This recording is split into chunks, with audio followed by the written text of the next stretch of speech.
Livro de 1 Reis, capítulo de número 19, versículos do 2 em diante, vai dizer-nos assim a santa e poderosa palavra de Deus.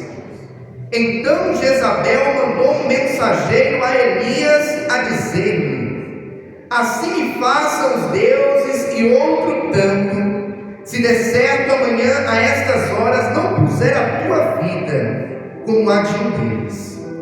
O que vendo ele se levantou e, para escapar com vida, se foi e veio a Berseba, que é de Judá, e deixou ali o seu moço. E ele se foi ao deserto, caminho de um dia, e veio e se assentou debaixo de um zimbro, e pediu em seu ânimo a morte, e disse: já basta, ó Senhor, toma agora a minha vida, pois não sou melhor do que meus pais. E deitou-se e dormiu debaixo de um zimbro. E eis que então um anjo o tocou e lhe disse: levanta-te e come. E olhou, e eis que a sua cabeceira estava com um pão cozido sobre as brasas e uma botija de água. E comeu e bebeu e tornou a deitar-se. E o anjo do Senhor tornou segunda vez e o tocou e disse: levanta-te e come, porque muito comprido te será o caminho. Aleluia! Louvado seja Deus. Somente até o versículo de número 7.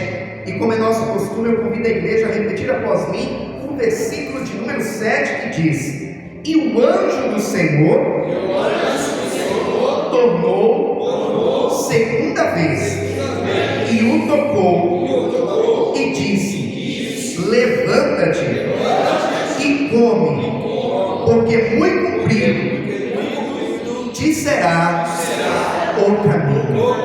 Aleluia. Como é que a Bíblia deu assim? É momento de falar com Deus.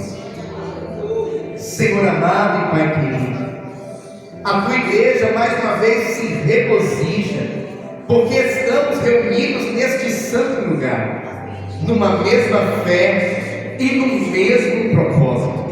O propósito, ó Pai, de cultuar ao Senhor. O propósito, ó Deus, de engrandecer o teu santo e maravilhoso nome. Já podemos aqui falar com o Senhor em oração. Já podemos também louvar e agradecer o teu nome por meio dos louvores que foram entoados a ti. E agora a sua igreja espera receber uma palavra. Não uma palavra que venha do pastor, não uma palavra que venha de conhecimento humano, mas uma palavra, ó Pai, que nasceu primeiramente no coração do próprio Deus, no seu coração, Senhor, e que agora será ministrada ao coração da sua igreja. Por esta razão, que mais uma vez o Senhor vem agora abrir os nossos ouvidos espirituais, abrir, ó Pai, o nosso entendimento, para que nós possamos não apenas ouvir, mas entender a mensagem que o Senhor tem preparado a cada um de nós, e que esta palavra seja como alimento para a nossa alma, combustível para a nossa fé, e como uma bússola, ó Pai, que nos aponta o norte, que nos mostra o caminho da sua vontade, que é boa, perfeita e agradável. Nesse momento, ó Pai, eu me coloco diante de ti, como um simples servo que sou, e lhe peço: usa-me, ó Pai, como instrumento em suas mãos, para pregoar a santa e poderosa palavra do Senhor. É o que nós lhe pedimos e desde já lhe agradecemos, em nome do Senhor Jesus. Amém e graças a Deus. Agora eu convido toda a igreja a dar a mais forte salva ao Senhor Jesus. Aleluia. Glória a Deus. Graças a Deus. A igreja pode tomar o seu assento. Fiquem todos à vontade. Isso. Glória a Deus. Aleluia. Primeira vez. A palavra do Senhor vai nos contar que a nação de Israel teve vários reis. O primeiro deles foi Saul, o segundo foi Davi, o terceiro foi Salomão. E dentre os reis que reinaram sobre Israel, Os dois que tiveram maior notoriedade foram os reis Davi e seu filho Salomão. Quando nós perguntamos para alguém: você se lembra de algum dos reis de Israel? Certamente ela vai se lembrar desses dois, Davi e Salomão. E verdadeiramente, por meio das mãos do rei Davi, o Senhor fez com que Israel vencesse muitas batalhas, viesse expandir o seu território e se tornar uma nação grande e forte, por meio do seu filho Salomão. Deus fez com que agora aquela nação viesse prosperar, se tornar uma nação rica, uma nação conhecida. O Senhor entregou para aquele rei uma sabedoria tão grande, que vinham governantes de outras nações para ouvir Salomão falar, para ouvir aquilo que aquele homem tinha a dizer. E aquela sabedoria, claro, ela vinha diretamente do próprio Deus para a vida de Salomão. No entanto, a palavra do Senhor vai nos mostrar que após a morte de Salomão, quem assumiu o trono foi Roboão, seu filho. E quando este filho de Salomão assume o trono da nação de Israel, a palavra do Senhor vai nos mostrar que aquele rei governou a nação de Israel de uma forma que não agradara a Deus, e de uma forma também que acabou deixando o povo, a nação, muito também entristecida. Ele tinha uma política muito dura. Ele tinha uma política, inclusive, onde ele cobrava altos impostos. Isso acabou gerando uma rebelião, uma revolta dentro da nação de Israel. E agora, aquela nação forte, rica, que chamava a atenção de outros reinos, agora se divide em dois reinos: reino do norte e reino do sul. A palavra do Senhor, ela já nos fala que reino dividido não subsiste. Um reino, quando se divide, ele perde força. E assim aconteceu com a nação de Israel quando se dividiu. Perdeu força política, perdeu força financeira, perdeu força bélica, força no exército, mas também, acima de tudo, perdeu a força espiritual. Pastor, por quê? Porque a maioria dos reis que governaram, tanto o reino do norte como o reino do sul, infelizmente, foram reis que não governavam na direção de Deus. Eram reis que desagradavam ao Senhor na sua maneira de governar, na sua maneira de conduzir a nação. A palavra do Senhor também vai nos falar que quando o governante, aquele que está no poder, é alguém justo, temente a Deus, a nação prospera. Mas quando quem está no governo é uma pessoa que não quer nada com Deus, é uma pessoa muitas das vezes individualista, que olha apenas para os seus interesses, a tendência é a nação padecer. E dentre os vários reis que governaram, tanto o reino do norte como o reino do sul, eu quero chamar a tua atenção nesta noite para um rei chamado Acabe. Ele governou o reino do norte, Israel. E a palavra do Senhor vai nos falar que Acabe fez aquilo que desagradara ao Senhor. Já começa pelo seu casamento, porque Acabe, ele se casou com uma sacerdotisa de Azera, Jezabel. O Senhor havia também falado através da sua palavra, para que o seu povo não viesse se misturar com outros povos, com outras nações. E Acabe agora, para conseguir força política, ele se casa com Jezabel.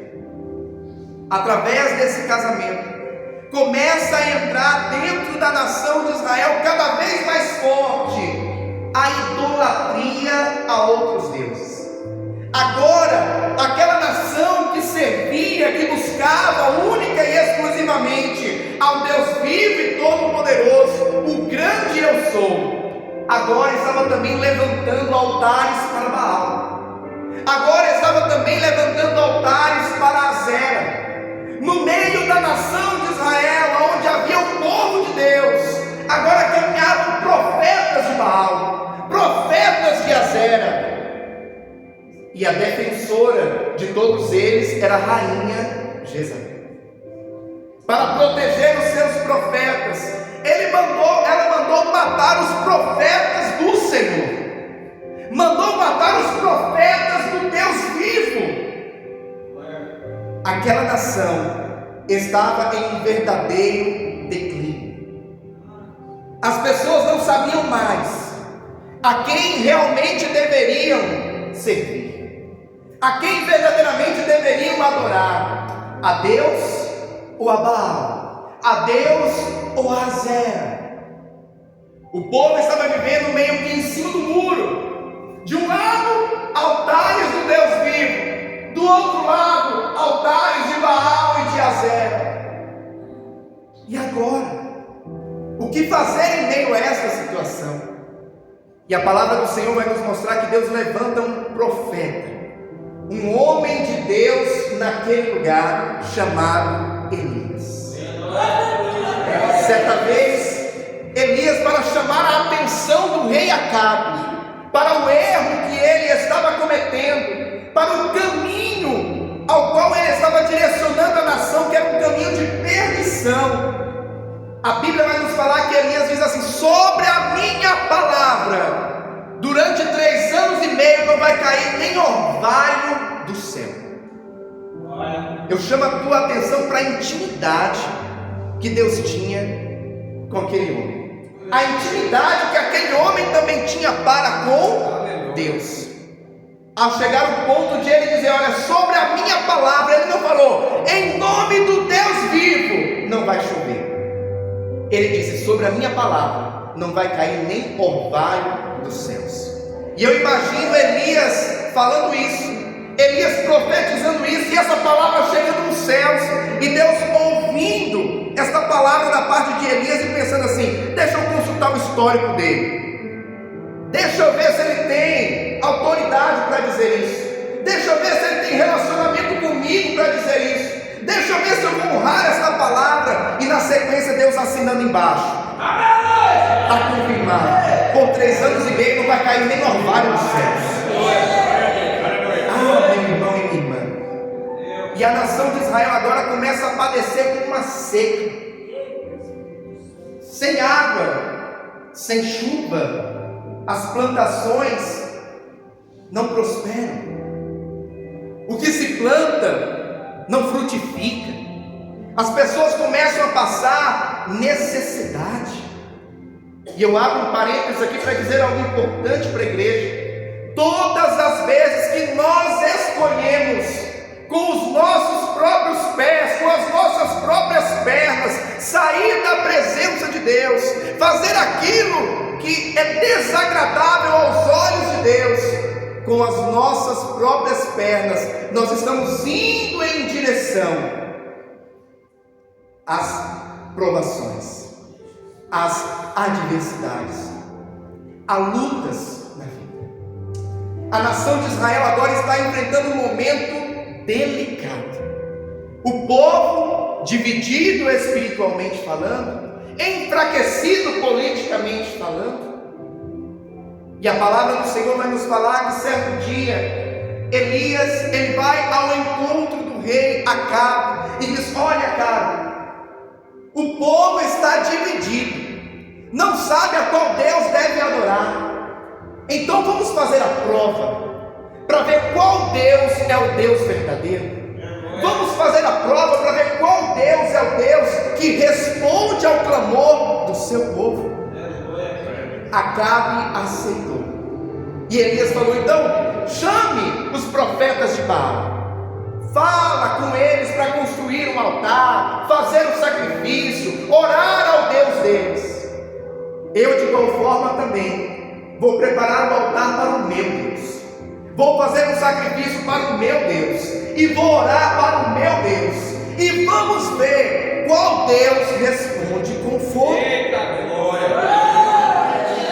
A palavra do Senhor nos fala que chegou o dia marcado, chegou a hora combinada, e agora ali estão os profetas de Baal, 450 profetas de Baal. Do outro lado, Elias, o único profeta do Deus vivo, aleluia. Só para os irmãos terem uma ideia, essa igreja com todos os bancos completos, comporta sentados 179 pessoas, 180, vamos arredondar. 450 é mais que o dobro disso. Então imagine Elias sozinho contra aqueles 450 profetas. Ei, meu irmão e minha irmã, existem momentos na vida que nós vamos precisar remar contra a correnteza. Está todo mundo indo no sentido contrário, e você está indo na direção que Deus te mostrou. Pastor, mas está todo mundo indo para lá, pastor. Ei, não se importe a direção que está todo mundo indo. Se preocupe em seguir a direção que Deus está te apontando, a direção que Deus está te mostrando.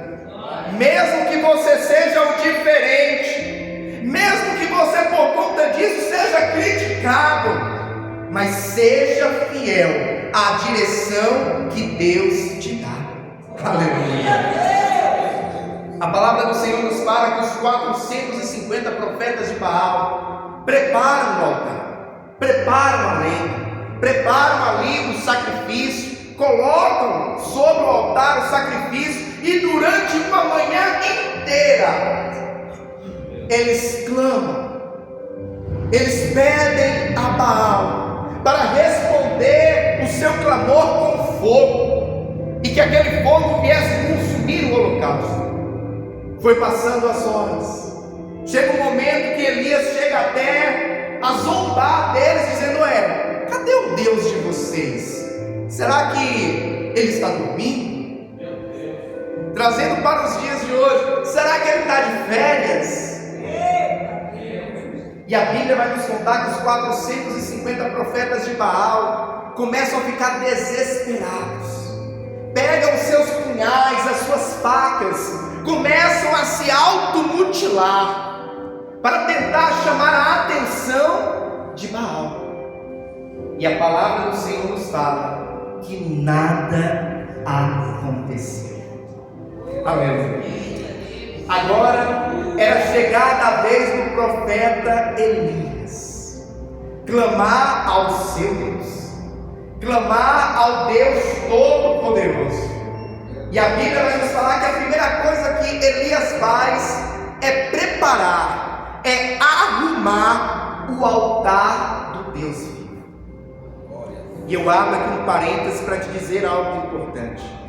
Antes de sacrificarmos ao Senhor, antes de entregarmos ao nosso Deus uma adoração, nós precisamos preparar o nosso altar, tirar a sujeira, colocar em ordem tudo aquilo que precisa ser colocado em ordem, porque o nosso Deus, ele é santo. Elias prepara ali aquele altar, ele pega 12 pedras representando as 12 tribos de Israel, e ali ele arruma o altar, coloca sobre o altar a lenha, pega o sacrifício, coloca sobre a lenha para depois orar a Deus. Antes da oração, ele faz um rego em volta do altar, e ali ele pede para ser colocado água sobre o altar, água sobre o sacrifício, por uma, por duas, por 3 vezes, até que chegou um momento que tanto o sacrifício estava cheio de água, a lenha estava encharcada de água, as pedras estavam molhadas, o rego em volta do altar estava cheio de água, ou seja, tudo dificultava para que o fogo queimasse o que estava naquele altar. No entanto, Nós sabemos que o nosso Deus, Ele é fogo consumidor. Aleluia. E o profeta Elias agora, diferente dos 450 profetas de Baal, que clamaram por uma manhã inteira, o profeta Elias agora faz uma oração que não passou de 30 segundos. E ele clama ao Deus Todo-Poderoso e diz: Senhor, mostra a esse povo qual o Deus verdadeiro. Mostra a esse povo qual é o Deus que responde com fogo. Elias orou e o fogo desceu. Desceu fogo do céu ali naquele lugar. Aleluia. O fogo consumiu o holocausto. O fogo consumiu a lenha. O fogo queimou as pedras. O fogo secou toda a água que estava em volta daquele altar, para que não houvesse dúvida para ninguém de qual o Deus verdadeiro. Aleluia. O Senhor havia entregado uma grande vitória ao profeta Elias. Havia mostrado para aquela nação qual o único Deus verdadeiro. Na sequência, o Senhor dá uma direção para Elias: olha, mate todos os profetas de Baal. E a palavra do Senhor vai nos falar que todos foram mortos. 450 profetas de Baal. No entanto, eu abro um parênteses para dizer algo importante para a igreja. Todas as vezes que nós buscamos fazer a vontade de Deus, todas as vezes que nós colocamos a nossa fé e confiança plena e unicamente no Senhor, pode ter certeza que o inimigo ele se levanta contra nós para trazer retaliações. A Bíblia nos fala que Jezabel, que era a defensora dos profetas de Baal e de Azera, ao saber do que Elias havia feito, ela manda um recado para o profeta Elias, que nós lemos aqui no versículo de número 2, e ela disse: assim me façam os deuses e outro tanto, se de certo amanhã a estas horas não puser a tua vida como a de um deles. Em outras palavras, ela estava dizendo: assim como você fez, Elias, com os profetas de Baal, amanhã, ainda antes dessa hora que eu estou falando isso, o mesmo será feito contigo. Ah, meu irmão e minha irmã, Satanás, ele faz as suas afrontas. Satanás, antes de ir para uma batalha direta contra mim e contra você, geralmente ele tenta afetar ou até mesmo atacar o nosso psicológico. Eu não sei se os irmãos já observaram naquelas lutas de MMA, boxe. Geralmente antes da luta tem uma coletiva de imprensa, aonde os dois oponentes ficam ali, um olhando para o outro, fazendo cara feia e até lançando afrontas um contra o outro. E isso tem um propósito. O propósito é amedrontar o oponente. É fazer com que aquele oponente que está todo cheio de confiança comece a pensar assim: será que eu vou conseguir mesmo vencer essa batalha? O objetivo é colocar dúvida, colocar incerteza, colocar medo no seu oponente. E Satanás, ele também trabalha assim. Jezabel mandou um recado: ei, Elias, você vai morrer. Ela já havia matado muitos outros profetas, e agora, em outras palavras, ela estava dizendo: agora é a tua vez. Agora é a tua vez. E eu abro um parênteses para te dizer: quantas vezes Satanás não já te ameaçou? Agora eu acabo com teu casamento, agora eu acabo com tua vida financeira, agora eu acabo com a tua saúde. Ele usa meios, pessoas, muitas das vezes, situações, cenários, para nos mandar essas afrontas. E assim aconteceu na vida de Elias. Ele recebeu clara e nitidamente uma ameaça de morte de Jezabel, uma mulher sanguinária, que já havia matado muitos outros profetas do Deus Todo-Poderoso. E a palavra do Senhor nos fala que diante desta ameaça, aquele Elias que havia dito: sobre a minha palavra não vai cair nem orvalho do céu, aquele Elias que havia orado ao Deus Todo-Poderoso, Deus mandou fogo do céu para consumir o holocausto, agora aquele mesmo Elias está com medo. Agora aquele mesmo Elias está fugindo de Jezabel e indo para o deserto se esconder. Ah, meu irmão e minha irmã, na vida, quando nós estamos enfrentando uma batalha muito grande, uma batalha muito ferrenha, depois que a batalha passa, depois que a luta se encerra, muitas das vezes vem sobre nós um cansaço, um desgaste muito grande. Eu tenho certeza que todos aqui já passaram por lutas, por adversidades na sua vida, e mesmo diante das vitórias que Deus nos entrega, como foi o caso de Elias, Deus lhe honrou, Deus lhe deu vitória, Deus provou o seu poder, mas depois de uma grande luta, sempre vem o cansaço.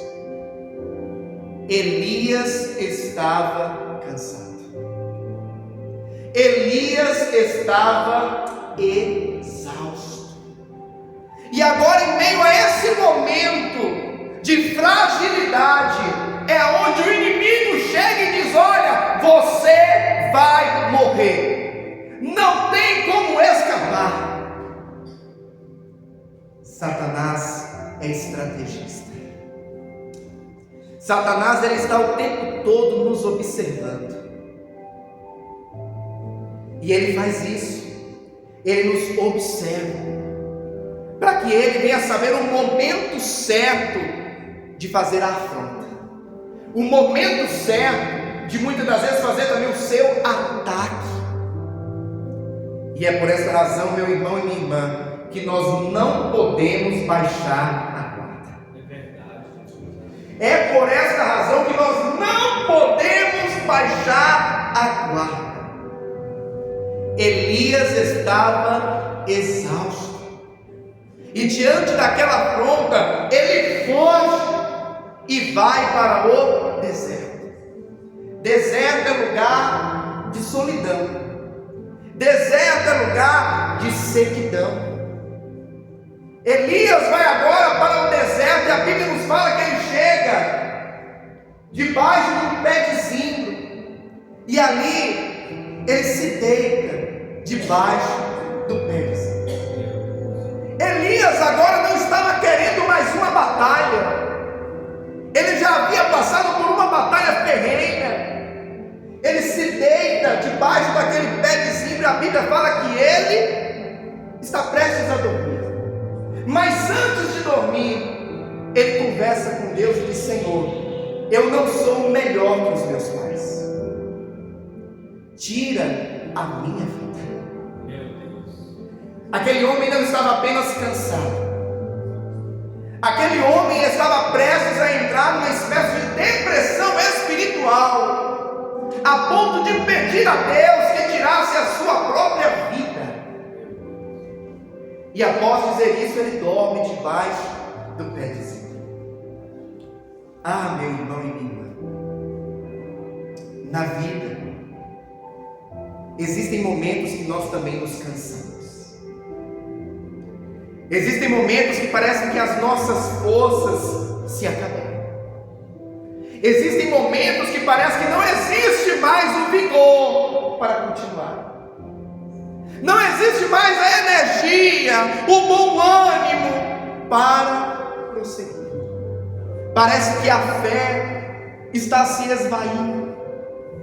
E tudo que nós vemos diante de nós são as afrontas do inimigo, são os levantes do mal.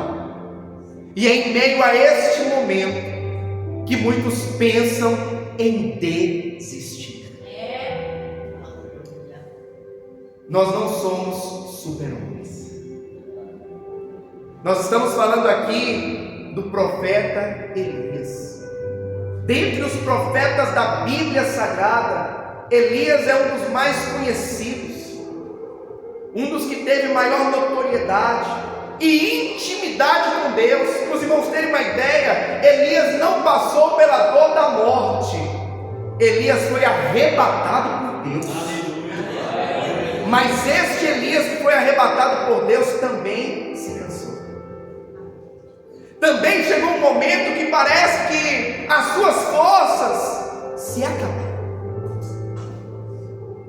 Eu e você, existem momentos na vida que nós ficamos cansados, por conta de lutas, adversidades, afrontas, levantes do mal, porque a vida bateu tanto, que você lutou,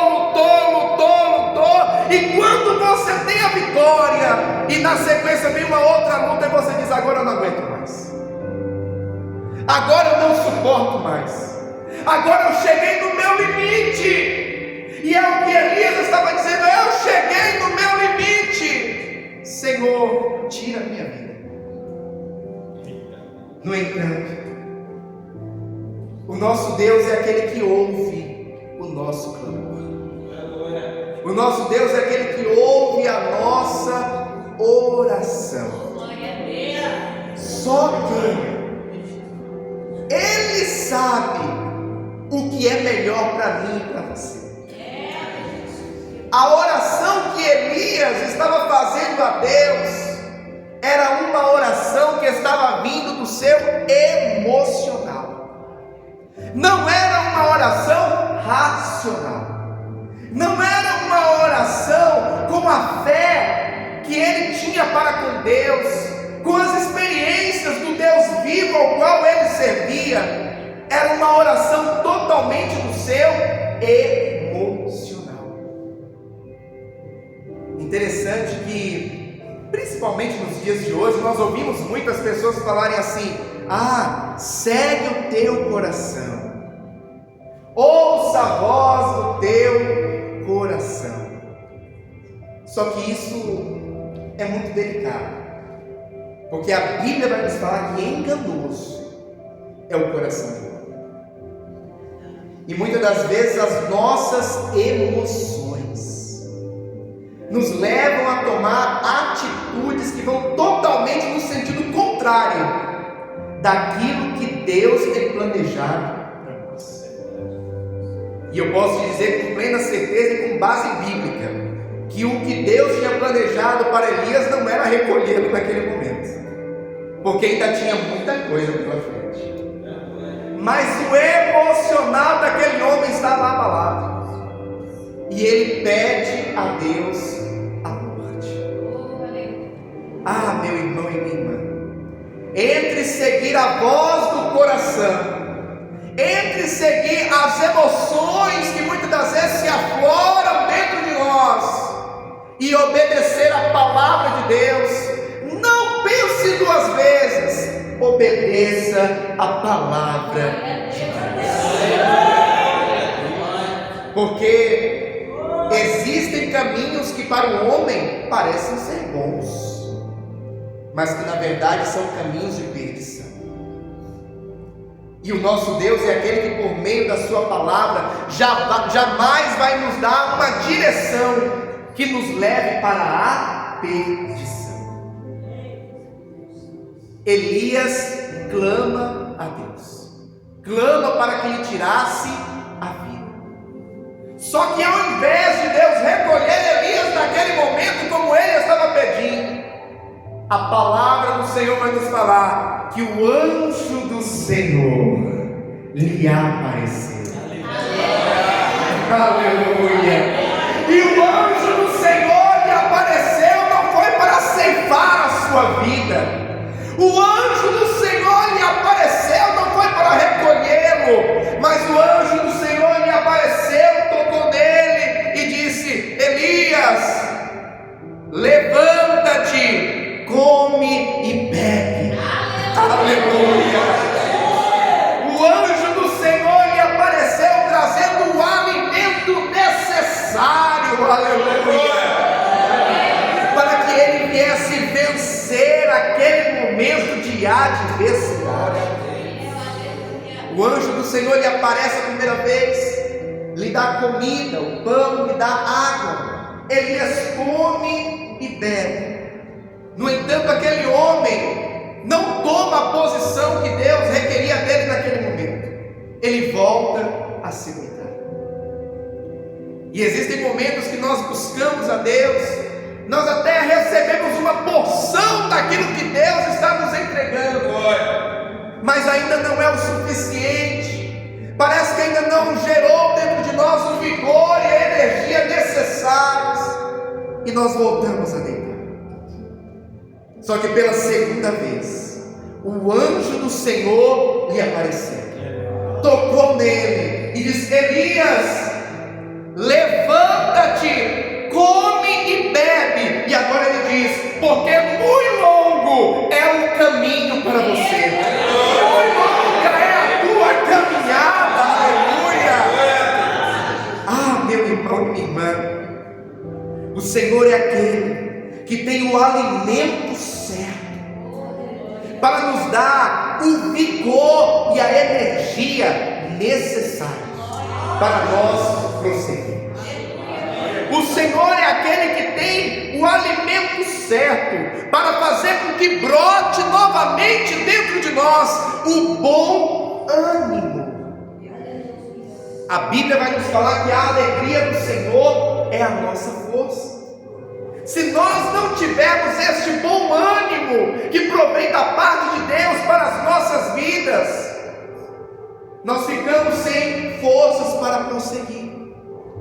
Nós não conseguimos continuar olhando para o alvo. O nosso olhar muito facilmente se decai, e aí, ao invés de olhar para o alvo, começa a olhar para baixo, começa a olhar para o lado, começa a olhar para trás. Mas o Senhor é aquele que tem o alimento certo para a nossa alma. E quando Ele nos dá esse alimento, ah, meu irmão e minha irmã, nós podemos estar cansados como for, este alimento faz com que nós nos coloquemos de pé. Aleluia. A palavra do Senhor nos fala que com a força daquele alimento que ele comeu, Elias caminhou 40 dias no deserto. Foram 40 dias com a força daquele alimento que Deus lhe deu. Eu não sei, meu irmão e minha irmã, como você chegou aqui nesta noite. E talvez você chegou aqui nesta noite assim como Elias, dizendo: Senhor, eu não aguento mais. Senhor, eu não tenho forças para enfrentar mais essa batalha que surgiu na minha vida. Eu já passei por muitas batalhas, Senhor, mas eu estou cansado. Eu estou sem forças. E sinceramente, eu não quero prosseguir. Elias chegou a esse ponto de, em outras palavras, dizer: eu não quero prosseguir, tira-me a vida. Mas o Senhor é aquele que olhou para Elias e viu que a caminhada dele ainda era muito longa, e que aquele momento não era momento de desistir, aquele momento não era momento de parar, aquele naquele momento era momento de se alimentar, recobrar as forças e energias e prosseguir na caminhada. O Senhor nesta noite Ele te diz: não é momento de jogar tudo pro alto, não é momento de desistir, não é momento de parar. Está cansado? Venha se alimentar daquele que tem o alimento certo para a tua alma, o vigor necessário para você se colocar de pé, o combustível certo para fazer você caminhar a caminhada que Deus tem preparado na tua vida. Ei, meu irmão e minha irmã, não é momento de levantar bandeira branca para Satanás. Pastor, como assim bandeira branca? Nas guerras, levantar bandeira branca significa rendição. Eu me rendo, eu desisto, eu entrego os pontos. E o Senhor está te dizendo: não levante bandeira branca para Satanás.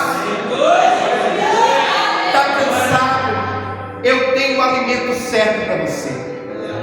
Está sem ânimo? A minha alegria é a tua força.